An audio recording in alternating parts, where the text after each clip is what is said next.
how to update Mac OS on your Mac. Hello everyone, I am Bishaka and welcome to our channel. Now let's get right into the tutorial. Firstly, tap on the Apple icon on the top left of your screen and then select the System Settings option from the menu.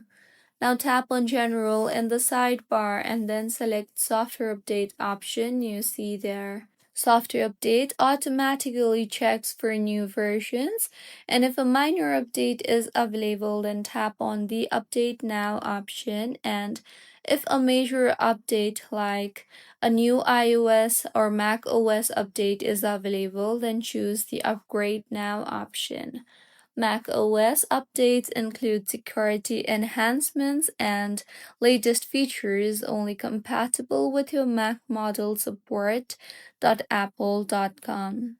So, within Software Update, you can also tap on the eye icon or toggle settings to enable automatically keep my Mac up to date, or optionally, you can select separate toggles for OS updates and App Store updates. Finally, if you get an error during the update, then ensure that you have enough free disk space, or you can also check your internet connection, or you can restart your Mac and try to update again.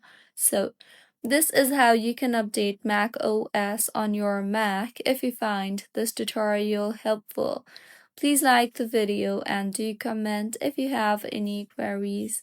Also, do subscribe to our channel for more helpful tutorials like this. See you on the next one.